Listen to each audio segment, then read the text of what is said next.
कि आपने मुझे बहुत महत्वपूर्ण विषय पे बोलने का मुझे मौका दिया। अभी मैं तमिलनाडु के डीएमके की माननीय सदस्य कानिमोझी जी को मैं सुन रहा था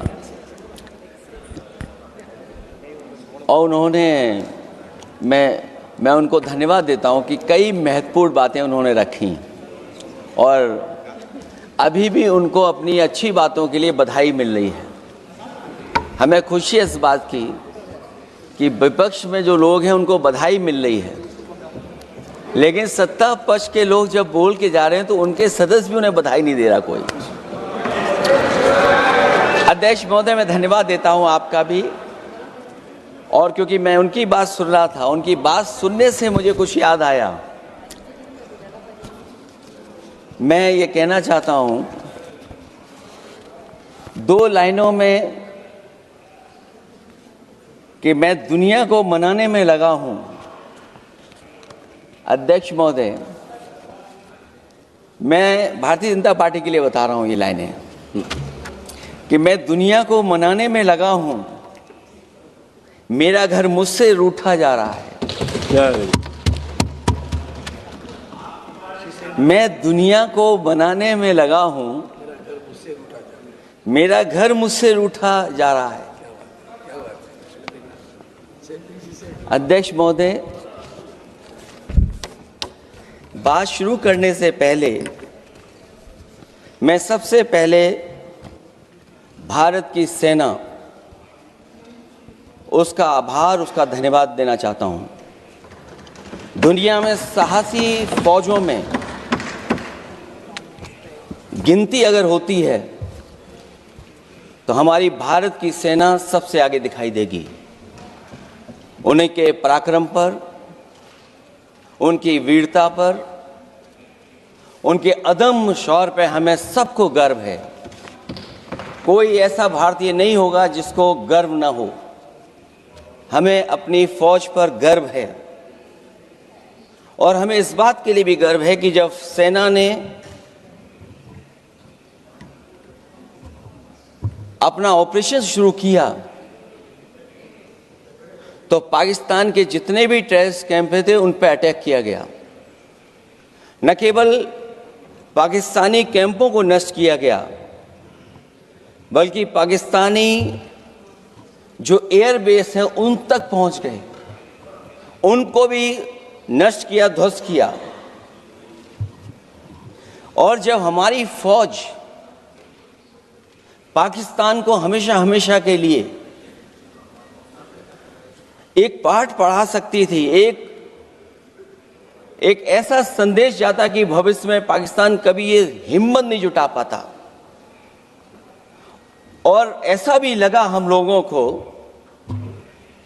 क्योंकि अध्यक्ष महोदय, जब हम बड़े बड़े राष्ट्रीय चैनलों को देखते हैं तो उन चैनलों से ये लग रहा था कि कराची हमारा हो गया है, लाहौर हमारा हो गया है। किसी चैनल ने किसी को ये भी बताया कि हमने उनको पकड़ भी लिया है। जो कमेंट्री, जो विजुअल्स थे, वो ऐसा लग रहा था कि अध्यक्ष महोदय अब पीओके हमारा हो जाएगा। हालांकि सरकार के इंजनों को मैं टकराता हुआ देखता हूं। हो सकता है ये मेरा भ्रम हो, लेकिन पीओके के मामले में सभी इंजन हमें एक दिखाई देते हैं। और जहां पीओके पे पहुंचने तक की बात थी, कुछ लोग तो पीओके पर ये कह रहे थे कि हमारा कब्जा हो जाएगा, 6 महीने का केवल हमें मौका मिल जाए। ये सरकार आखिरकार पीछे कैसे हट गई और क्या कारण था कि सरकार को सीज फायर का ऐलान करना पड़ा? अध्यक्ष महोदय, हमें उम्मीद थी कि सरकार सीज फायर करेगी, सरकार ऐलान करेगी, लेकिन इनकी मित्रता बहुत है, बहुत गहरी मित्रता है। और उसका परिणाम ये है कि इन्होंने अपने मित्र से ही कहा कि आप ही सीज फायर अनाउंस कर दीजिए, हमारी कोई जरूरत नहीं है, हम सीज फायर आपसे ही स्वीकार कर लेंगे। आखिरकार किस दबाव में ये सरकार स्वीकार कर रही है? वैसे तो अध्यक्ष महोदय, आज जिस विषय पर बोलने के लिए मैं खड़ा हुआ हूं, दरअसल वो विषय होना ही नहीं चाहिए था। ये दुर्भाग्यपूर्ण है कि आजादी के इतने साल बाद भी ऐसे मुद्दे बने हुए हैं। ये बात अध्यक्ष महोदय पक्ष विपक्ष की नहीं है, देश की सुरक्षा की है, जनता के जीवन और रक्षा की है। हम सब मिलकर के कोई ऐसी नीति रणनीति बनाते क्यों नहीं है जिससे सीमाएं हमेशा हमेशा शांत रहें। लेकिन पहलगांव की घटना ने साबित कर दिया है कि लापरवाही देशवासियों की जान ले सकती है। और अभी जब मैं सुन रहा था और बहुत ही उत्तेजित भाषा में जब जवाब मिल रहा था, उत्तेजित भाषा इसीलिए बोल रहे हैं कि जनता सम्मोहित हो जाए, जनता स्वीकार करने लगे। लेकिन सच्चाई ये नहीं है। आप कितना भी उत्तेजित बोलें, देश की जनता समझ रही है। ये सही है कि जनता के इमोशंस का लाभ आप उठा रहे हैं शासन करने के लिए। जनता का इमोशन का लाभ उठाती है सरकार। मुझे याद है कि जिस दिन पहलगाम हमला हुआ, उस दिन वहां का हर पर्यटक पूछ रहा था, जो पर्यटक पूछ रहे थे कि खतरों के बीच मेरी रक्षा करने वाला कोई वहां क्यों नहीं था। आखिरकार ये सबके मन में सवाल यही है कि जिस समय घटना हुई, आखिरकार उन्हें बचाने वाला कोई क्यों नहीं था। और जो सरकार ये दावा करती है, 370 के बाद ये कहा सरकार ने कि भविष्य में कोई आतंकवादी घटना नहीं होगी, वहां टूरिज्म बढ़ेगा। जितने लोग वहां गए वो सरकार के भरोसे पे गए थे, वो सरकार के आश्वासन पे गए थे। और आखिरकार सिक्योरिटी लैब्स की जिम्मेदारी कौन लेगा? अध्यक्ष महोदय, सबसे बड़ा सवाल यही है कि सिक्योरिटी लैब्स का रिस्पॉन्सिबल कौन होगा, वो जिम्मेदारी कौन लेगा? और ये जो पहलगांव की घटना हमारे इंटेलिजेंस फेलियर की वजह से है। उन्हें मैदान को खुला छोड़ दिया। वो सरकार जानती होगी कि कितना समय लगा होगा फोर्सेस को आने में। आखिरकार वो जिम्मेदारी किसकी है? और फिर सरकार को ये जरूर बताना चाहिए कि सरकार क्या क्या कदम उठा रही है कि भविष्य में ऐसी घटना ना हो। क्योंकि पहलगांव से पहले पुलवामा भी हुई, और पुलवामा में भी यही बात रखी गई थी कि इंटेलिजेंस फेलियर है। उस समय भी किसकी जिम्मेदारी थी इंटेलिजेंस फेलियर की? किसी को नहीं पता। और अगर इंटेलिजेंस फेलियर पहले था तो पहलगांव में भी वही इंटेलिजेंस फेलियर हम लोगों को और पूरी देश की जनता जानती है आखिरकार जिम्मेदारी किसकी बनती है। जो लोग बड़ी बड़ी बातें कर करके चले गए, कम से कम देश के सामने एक सबसे महत्वपूर्ण सवाल, उसका जवाब सरकार की तरफ से आना चाहिए। क्योंकि हमारी सीमा पर जो सुरक्षा है, जो रक्षा करने वाले हमारे सेना के लोग हैं, वो हमारी सीमाएं सुरक्षित रखते हैं। लेकिन हमारे भारत का क्षेत्रफल क्या है? और सरकार को कम से कम ये जानकारी देनी चाहिए सदन को, देश की जनता को, कि जिस समय सरकार में ये भारतीय जनता पार्टी आई है और आज जब हम सदन में चर्चा कर रहे हैं तो हमारे भारत का क्षेत्रफल क्या है, कम से कम क्षेत्रफल पता होना चाहिए। क्योंकि जब हम सवाल पूछते हैं और जो सवाल पर्यटक पूछ रहे थे कि कुछ ऐसे लोगों को सरकार की ओर से चारों तरफ से चाक चौबंद सुरक्षा घेरा क्यों दिया जाता है, वो जो बाद में ठग साबित होते हैं, जो हमारी रक्षा क्यों नहीं की गई। पहलगाम के दूसरे दिन की जिस तरह की राजनीतिक कार्टून, क्योंकि जिस तरह का लाभ लेना चाहते हैं भारतीय जनता पार्टी के लोग, हम सब ने देखा कि पहलगाम के दूसरे दिन ही जिस तरह का राजनीतिक कार्टून भाजपा के ऑफिशियल हैंडल से पब्लिश किया गया और हमारे द्वारा घोर आपत्ति किए जाने पर हटाया गया, उसने साबित कर दिया कि भाजपा के लोग भी जानते हैं कि दुख की इस घड़ी में उन्होंने देश की भावनाओं के साथ बेहद शर्मनाक खिलवाड़ किया है। भाजपा बताए कि ऐसे संवेदनहीन लोगों के खिलाफ उन्होंने क्या कार्रवाई की है। ये अति गंभीर प्रश्न है कि जिन्होंने अपनों को खोया है उन पर दबाव डाल करके बयान भले बदलवा दिए जाएं, लेकिन भाजपा याद रखें, बयान बदलवाने से सच नहीं बदल जाता है। पहलगाम के शहीद सैनिक की पत्नी द्वारा देश हित में शांति और सौहार्द की अपील करने पर उनसे जिस तरह का दुर्व्यवहार और उपशब्द कहे गए, उससे हर महिला और सच्चा देश प्रेमी बहुत दुखी है, आहत और शर्मिंदा हुआ है। ये सब जानते हैं कि किन लोगों की हरकत थी। इस संदर्भ में और परिप्रेक्ष्य में हमने महिला आयोग को पुरजोर अपील की थी कि वो नारी की गरिमा के विरुद्ध गलत बयानी करने वालों के खिलाफ केवल शाब्दिक औपचारिकताएं न निभाएं और बल्कि सही से कार्रवाई करें, लेकिन उस पर भी कुछ नहीं किया सरकार ने।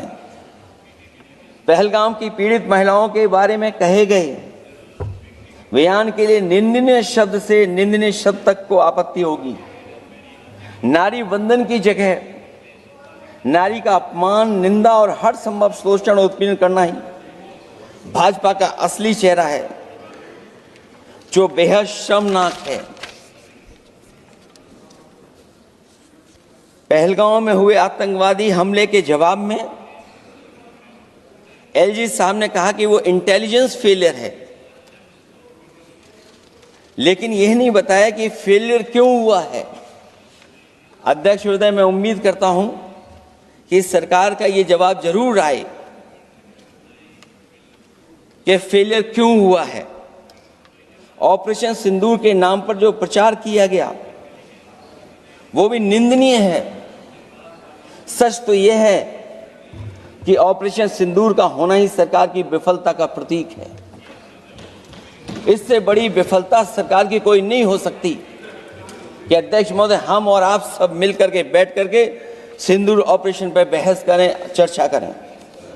ऑपरेशन सिंदूर के दौरान विदेशी लोगों ने दावा किया कि उन्होंने उसे रुकवाया है। ये बात कई बार माननीय सदस्यों की तरफ से आई है कि आखिरकार किसने रुकवाया। हमसे हमारी संप्रभुता खंडित हुई है। संप्रभुता ही स्वतंत्रता की सुनिश्चित करती है। इधर आज़ादी के अमृतकाल का ढिंढोरा पीटा जा रहा है, उधर हमारी इंटीग्रिटी को चुनौती दी जा रही है। देश की विदेश नीति पूरी तरह फेल है। ऑपरेशन सिंदूर और पहलगाम की घटना पर दुनिया के किसी भी देश ने हमारा साथ नहीं दिया। ये हमारी विदेश नीति का संकट काल है। हमारे पड़ोसी देश या तो अतिक्रमण कर रहे हैं या हमारे साथ नहीं खड़े हैं। और अध्यक्ष महोदय, जो हमारे मंत्री जी हैं, जिनका क्षेत्र बिल्कुल सीमा पर है, उनसे बेहतर कोई नहीं जानता होगा कि आखिरकार पड़ोसी देश कितना हमारी सीमाओं पर अतिक्रमण कर रहा है। गंभीर नहीं है। समाजवादियों ने हमेशा देश की सरकारों को चिताया है कि असली चुनौती और प्रतिद्वंद्विता किस देश से है, कौन पूर्वोत्तर की सीमाओं में इंक्रोचमेंट कर रहा है। सरकार को ऐसे मामलों में साहस और समझदारी से काम लेना होगा, सीमाओं से समझौता नहीं करना चाहिए। आज सरहदों के साथ देश के कारोबार को भी चुनौती मिल रही है। सरकार को आगे बढ़कर के उसका समाधान करना है, 2 कदम पीछे करने नहीं है। अध्यक्ष महोदय, जो हम लोगों को सुनने में मिलता है, ये सरकार जवाब दे कि आखिरकार जो पाकिस्तान है उसके पीछे कौन सा देश खड़ा है। आखिरकार हमें चीन से उतना ही खतरा है जितना हमारे देश में आतंकवाद से खतरा है। सरकार की जो नीतियां हैं, सरकार के जो फैसले हैं, वो कहीं ना कहीं ऐसे हैं जो हमारा सीमाओं का अतिक्रमण कर रहा है, उसी की व्यापारिक गतिविधियों पर मदद करने का काम करते हैं। सरकार को अपनी आर्थिक नीतियों के लिए गंभीरता से पुनर्विचार करना होगा। हमारा व्यापार कारोबार मजबूत होगा तो कोई हमें चुनौती नहीं दे पाएगा। बात केवल $1 ट्रिलियन की नहीं, बल्कि देश की सुरक्षा और आत्मनिर्भरता की होनी चाहिए। एक तरफ स्वदेशी की नीति को इस प्रकार सरकार ने ताक पर फ्री ट्रेड की बात की है, तो दूसरी तरफ मैन्युफैक्चरिंग की जगह देश को ट्रेडर कंट्री बनाकर छोड़ दिया है। यही देश के बेरोजगारी की वजह भी है। ट्रेडर्स की मुनाफाखोरी और चंदा वसूली की वजह से महंगाई बढ़ रही है। आर्थिक मामलों में ये सरकार पूरी तरह फेल हो चुकी है। भ्रष्टाचार के कारण हर जगह सड़कें और पुल ध्वस्त हो रहे हैं, टंकियां गिर रही हैं और करप्शन जगह जगह लीक होकर के टपक रहा है। मैं ये ज़रूर कहना चाहूँगा इस समय पर कि कुल मिलाकर सरकार को अपनी राजनीतिक, आर्थिक और सामाजिक नीतियों के लिए एफआईआर जरूर करना चाहिए। सरकार को अपनी राजनीतिक, आर्थिक और सामाजिक नीतियों के लिए एफआईआर लाने की ज़रूरत है। वो हर बार ये कहकर नहीं बच सकती कि चूक हुई है, क्योंकि हर बार सरकार ये कोशिश करती है कि इन घटनाओं से बच जाएं हम, केवल चूक कहकर करके। केवल हमारी सीमाएं जो पाकिस्तान से जुड़ी हैं, वहाँ तो आतंकवाद का हमेशा खतरा ही रहता है, लेकिन जो दूसरी सीमाएं हमारे देश की जुड़ी हुई हैं, उनसे भी हमारे देश को लगातार खतरा बढ़ता चला रहा है। आज अपनी सीमा की स्थिति गलवान से पहले की स्थिति तक भी नहीं लौटी है। जो पहले स्थिति थी वहाँ ये सरकार नहीं पहुँच पाई है। वास्तविक में नियंत्रण रेखा के कई क्षेत्रों में महत्वपूर्ण बफर जोन जब भारतीय गश्ती के लिए उपलब्ध नहीं है, तो पूर्वी लद्दाख में अतिरिक्त भारतीय तैनाती जारी है, जिससे सेना को सैनिकों की भारी कमी का सामना करना पड़ रहा है। हमें उम्मीद है कि जब इतने महत्वपूर्ण समय पर बहस हो रही है, तो सरकार अपनी अग्निवीर वाली योजना को वापस लेने का काम करेगी, जिससे कम से कम सेना की कमी, हमें सेना को पूरी की पूरी सेना मिल सके। जनवरी में अपनी वार्षिक प्रेस वार्ता में जब सेना प्रमुख ने से ये पूछा गया, तो उन्होंने जवाब डालते हुए कहा कि गश्ती से जुड़े फैसले अब स्थानीय कमांडरों पर छोड़ दिए गए हैं। जैसे भारत की सीमाओं की पवित्रता अब राजनीतिक नेतृत्व का नहीं, बल्कि स्थानीय सेवा अधिकारियों का मामला रह गया है। इस पे भी सरकार को बहुत गंभीरता से सोचना पड़ेगा कि जहां लगातार हमारी सीमाओं का एनक्रोचमेंट हो रहा है। चीन ने भारतीय वाहन निर्माताओं के लिए आवश्यक दुर्लभ खनिजों की आपूर्ति रोक दी है।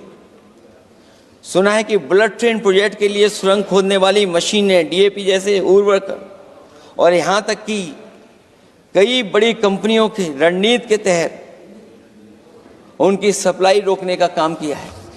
जहां हम एक तरफ आत्मनिर्भर का नारा दे रहे हैं, वहीं हम किस पर निर्भर होते चले जा रहे हैं, ये भी विचार करने का सवाल है। सुनने में आ रहा है कि कुछ महीनों के बाद सरकार बीजिंग में मंत्री अधिकारी सब मिलकर के कोई बहुत बड़ी मीटिंग होने जा रही है। कहीं ऐसा तो नहीं है जो कूटनीतिक भागदौड़ चल रही है, कहीं कोई हमारी कमजोरी तो नहीं उजागर कर रही है। इसलिए जहां हमें पाकिस्तान से खतरा है, उसकी सीमाओं से हमारा आतंकवाद आ रहा है, वहीं जो उसके पीछे खड़ा हुआ देश चीन, उससे भी हमें सावधान रहना पड़ेगा। और अध्यक्ष महोदय, हम सब समाजवादियों ने कई मौकों पर ये बात रखी और कही कि हमारा खतरा पाकिस्तान से नहीं है, हमारा खतरा है चीन से। न केवल वो हमारी जमीन छीन रहा है समय समय पर, बल्कि हमारे बाजार को भी छीनने का काम कर रहा है। इस सरकार को कहीं न कहीं आतंकवाद को और पाकिस्तान को लगाम लगाने के लिए 10 या 15 साल का ऐसा फैसला लेना चाहिए जिससे कि वहां से हमारा कारोबार कम होता चला जाए। और अगर हमारा देश महोदय कारोबार कम नहीं होगा तो हम अपने देश को आत्मनिर्भर भी नहीं बना पाएंगे। ये जो आत्मनिर्भर का नारा है, कहीं ऐसा तो नहीं है नारा कुछ व्यापारियों को लाभ पहुंचाने के लिए हो रहा हो? क्या व्यापार और राजनीति का संबंध ऐसा हो सकता है कि दोनों एक दूसरे का लाभ उठाएं? और याद रखें कि अगर हमें पाकिस्तान से खतरा है तो चीन राक्षस है, वो हमारी जमीन और हमारी बाजार दोनों छीन लेगा। मैं अंत में अपनी बात खत्म करने से पहले मैं कुछ सुझाव देना चाहता हूं। और मुझे याद है जब पिछली बार चीन से सवाल खड़ा हुआ था, ये सरकार पता नहीं कैसा फैसला लेती है। और मैं अभी विदेश मंत्री जी को जब सुन रहा था तो विदेश मंत्री जी ये कह रहे थे कि जो इंफ्रास्ट्रक्चर बन रहा है वो हमारा बहुत अच्छा इंफ्रास्ट्रक्चर बन रहा है। हम पुल अच्छे बना रहे हैं, हम सड़कें अच्छी बना रहे हैं, हम ब्रिजेस अच्छे बना रहे हैं। क्या ये सच्चाई है कि जिस तरह का चीन अपने सीमा पर इंफ्रास्ट्रक्चर बना रहा है, क्या उससे बेहतर इंफ्रास्ट्रक्चर हमारा बन रहा है? इसका जवाब जरूर सरकार दे। वहीं जहां हमारे डिफेंस को स्ट्रेंथन जितना हम करेंगे उतनी हमारी नेशनल सिक्योरिटी स्ट्रेंथन होगी। ये जो बजट लगातार कम होता चला जा रहा है, इस बजट को बढ़ाना चाहिए और कम से कम जीडीपी का 3% बजट डिफेंस का होना चाहिए। और जो बजट डिफेंस का हो वो नॉन लैप्सेबल हो, मॉडर्नाइजेशन के लिए फंड हो जिससे कि लैप्स ना करे और हमारी रिसर्च एंड डेवलपमेंट लगातार चलता रहे। जो हमें कई बार आश्वासन मिलता है कि टेक्नोलॉजी ट्रांसफर भी हो जाएगा, आखिरकार टेक्नोलॉजी ट्रांसफर के लिए हमें वर्षों क्यों इंतजार करना पड़ता है? आखिरकार इसका जिम्मेदारी कौन लेगा? जो डिफेंस प्रोक्योरमेंट है हमारा, वो डिफेंस प्रोक्योरमेंट आखिरकार क्यों नहीं होता है? जहां सरकार समय समय पर डिफेंस एक्सपो के नाम पर न केवल भारत बल्कि दुनिया से ये कहती है कि हमारे यहाँ इन्वेस्टमेंट करें। आखिरकार डिफेंस एक्सपो के इन्वेस्टमेंट के कार्यक्रम के बाद कितना डिफेंस सेक्टर में इन्वेस्टमेंट आया है? और साथ ही साथ जब आत्मनिर्भर की बात हो तो हमारे देश की अपनी रक्षा करने के लिए हमारे अपने लोग क्यों नहीं तैयार हो रहे हैं? यह सरकार इतना क्यों नहीं जोखिम उठा रही कि हम खुद तैयार हों उन चीज़ों को बनाने के लिए? इसलिए मैं एक बार फिर ये कहता हूं कि जहां पर सेना ने बहुत बहादुरी के साथ, अपने पराक्रम के साथ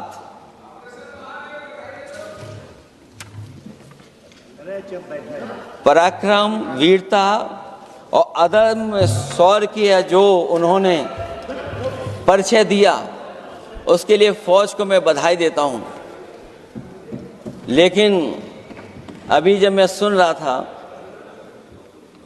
ये जो अभी आतंकवादी मारे गए हैं, आतंकवादी मारे जाते हैं, हम सब पक्ष में हैं, लेकिन हर जगह राजनीतिक लाभ आखिरकार कौन उठा रहा है? क्योंकि मैं अपनी बात खत्म कर रहा था, अध्यक्ष महोदय ये पूछ रहे हैं कि आज महादेव ऑपरेशन पे मैं धन्यवाद क्यों नहीं दे रहा हूं।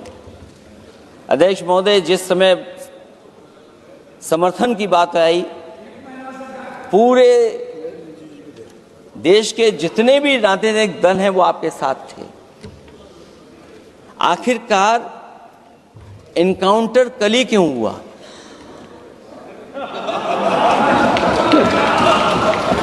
और अध्यक्ष महोदय, फिर वही बात मैं दोहराऊं जिसकी वजह से पहलगांव हुआ, जिसकी वजह से पुलवामा हुआ। अगर ये इतना ही टेक्नोलॉजी और इन सब चीजों को समझते हैं और जानते हैं, इतना ही टेक्नोलॉजी और इन चीजों को सब समझते हैं, तो आखिरकार अध्यक्ष महोदय, पुलवामा में जो गाड़ी में RDX आया, वो गाड़ी आज तक क्यों नहीं पकड़ी गई? और शायद भारतीय जनता पार्टी के लोग ये जानते होंगे कि बहुत सारे विभाग सरकार के होते हैं, सैटेलाइट इमेजेस देते हैं। अगर आज भी भारतीय जनता पार्टी चाहे तो पुलवामा में जो गाड़ी आई है, सैटेलाइट इमेजेस से वो पता कर सकती है कि वो किस रास्ते से वो गाड़ी आई थी। आप हिम्मत क्यों नहीं जुटा पा रहे हैं उसके लिए? और फिर पहलगांव में किसी भी दल ने आपके साथ किसी तरह की राजनीतिक बातचीत नहीं की,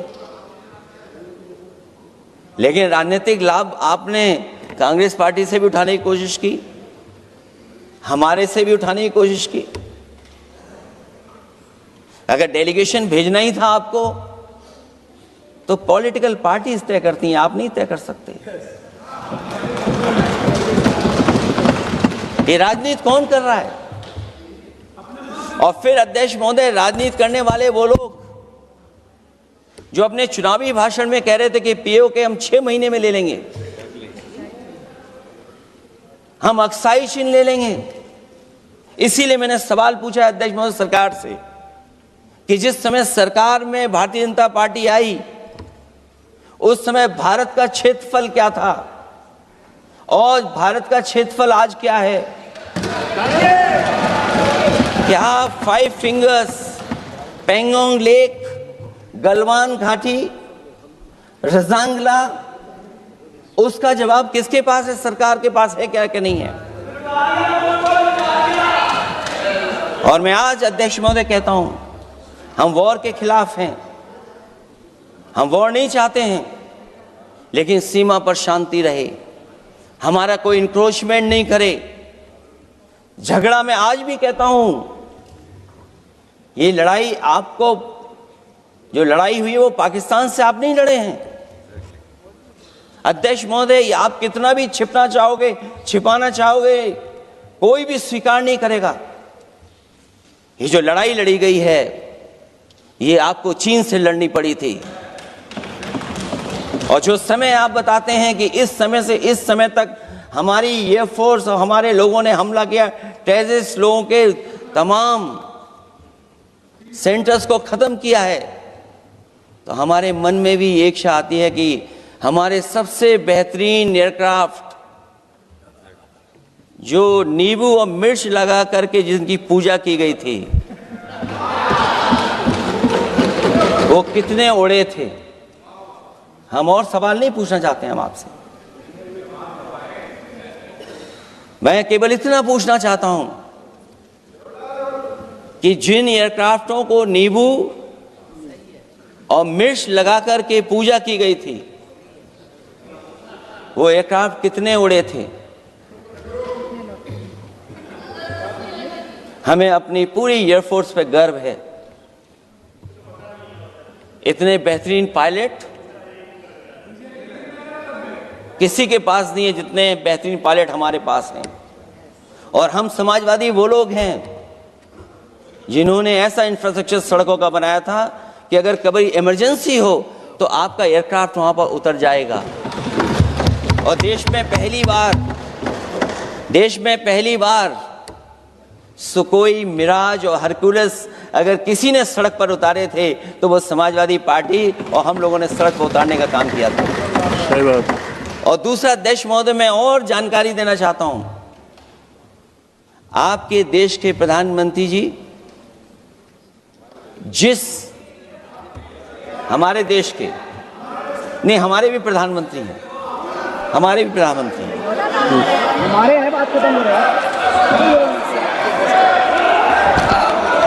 अध्यक्ष महोदय, मैं फिर बोलता हूं। अध्यक्ष महोदय, मैं तो आपको बहुत अच्छा मान रहा था कि आप ही मुझे बुलवा के गए थे।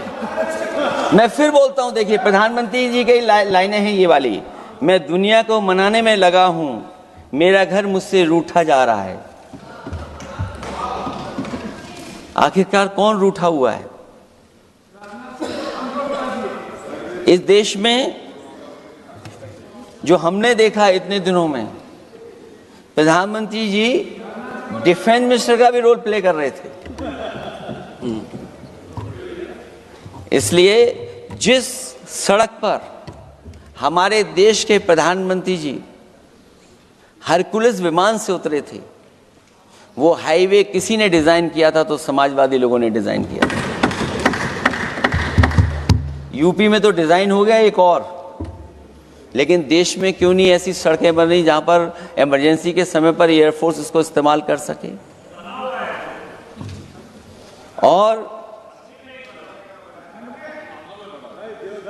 और बनाइए, मैं तो कहूंगा कि और बनाइए, मैं तो कह रहा हूं। और जिस तरीके से हमारी सेना ने जो मुकाबला किया है, सीज फायर के बाद भी ड्रोन आ रहे थे, ये भी सरकार को स्वीकार करना पड़ेगा। आखिरकार सवाल ये है हमारा कि सीज फायर किसके दबाव में किया है और सीज फायर क्यों किया जब हमारी फौज पीको को भी ले लेती और पाकिस्तान के भी।